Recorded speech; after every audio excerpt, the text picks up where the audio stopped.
what's the first step you take when you're starting to write a new song? Well, I hate to say it, but it does vary. Okay. There's different.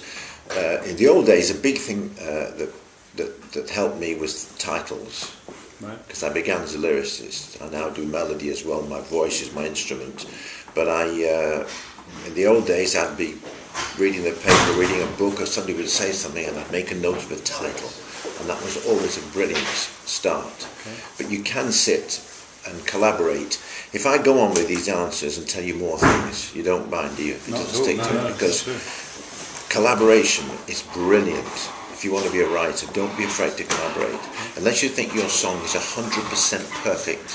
If it's 100% perfect, hey, don't collaborate. If you think it could be improved by 1%, maybe, or 5%, collaborate.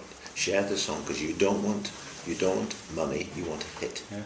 Don't worry about that. So collaboration is good. So you may collaborate with somebody who's a brilliant melody man and you're a lyric person. You might collaborate with somebody who can't do lyrics at all. Okay. You might, in which case you choose your roles, so your role will change depending on who you collaborate with. I write with Michel Legrand, who's a very famous French composer. He will not let anybody touch the melodies he writes. I will sit and drink red wine with him in this beautiful place in Switzerland while he plays the most wonderful piano, and then I may have a tiny input, a little suggestion, but it'll be 99% him. I'll then take those lyrics home with me and sit alone with the lyric, with the melody playing, and do a lyric, you see. So it can be varied ways. With Ian Mack, I write. We sit down together with the lad, he plays a few chords on the piano, and we just come up with a bit of a melody. The title may be the last thing we come up with. More improvised. So there's no rules, but collaboration, if you're going to be a writer, is brilliant, because everybody you collaborate with has a different approach to things. You go, oh, I never thought of that.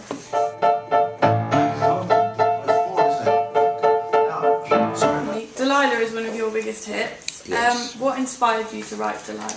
Well, there was an old song called Jezebel, which when I was a young teenager, it was the first pop hit, my first favourite song, and that was the story of a woman that Jezebel, saw it from the Bible, and she was a wicked woman that drove the man crazy, like all girls do, and so that was the inspiration. It was Jezebel, the original, which came out in the 40s, I think, originally. In the 50s I first heard it. I seem to see, I watched it when out of my mind.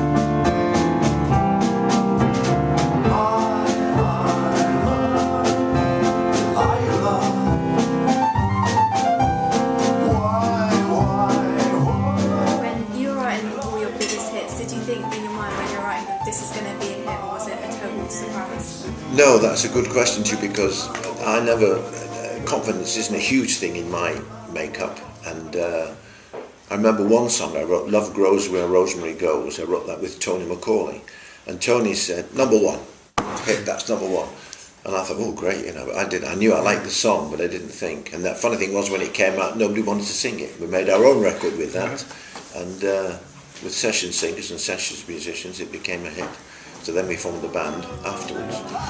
They weren't even on the record. Secret. I felt the knife in my hand. She laughed no more.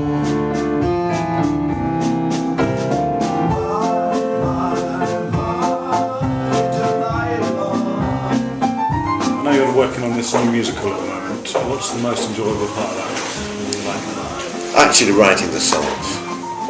I do a lot of things in my life, and the happiest moments really are doing, just lesson for all of you, to do what you enjoy doing. It sounds very silly, but if you get a job, whether it's a gardener or running the Royal Bank of Scotland, if you enjoy your day, I think that's so important. So I really enjoy writing more than anything. And having the first glass of wine with my girlfriend. Hold me every day I wake up, then I start to break up, knowing that it's cloudy above. Every day I start out, then I cry my heart out, only as a man without love. Now, not the drifters, here we go. See if you recognize this one. My first love. You once described England as a strange market. Can you explain? I don't know why I did that. No, I'm serious. I'm trying to think of the context. I suppose because it's not as big as America, but it's still got lots of little substratas. I'm not quite sure what I meant by that.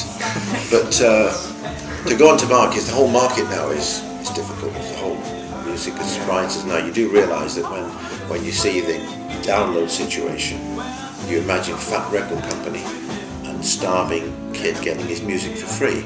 So the public's sympathy is with the kid getting his music for free. If they said starving songwriter, just written a song, somebody getting his work for free, we may have had different, but it's too late now, of course, the cat's out of the bag, and we're now fighting for some sort of royalties. At the minute, Visa get about twice as much as the writers and the publishers of the creators of the song for just handling the transaction.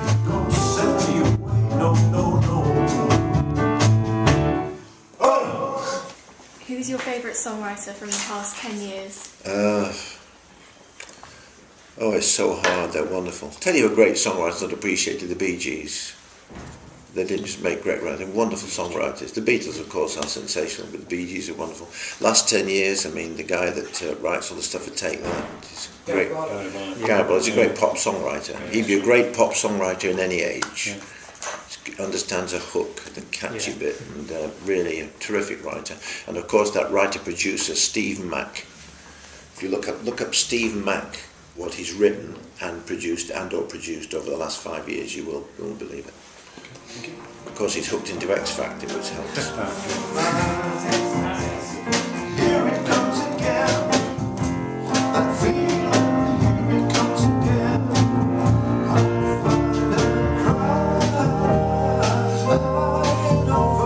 In today's DIY climate, what would your advice be for up-and-coming songwriters? To try and perform at the same time. If I was you, try and be a performer, otherwise it is a struggle. And collaborate again. Maybe get, if you know a kid with a studio, you know, somebody else writes lyrics, somebody else writes this, look, let's all get together. It's a form of cooperative. Kid's got a studio, we'll give you a share of it if you let us use your studio. You're a bit of a producer, you know, you're a demo, you write lyrics, we'll use you, collaboration, you've got no money, but you haven't got each other. Baby, soon you're gonna leave me. When you go, don't say goodbye.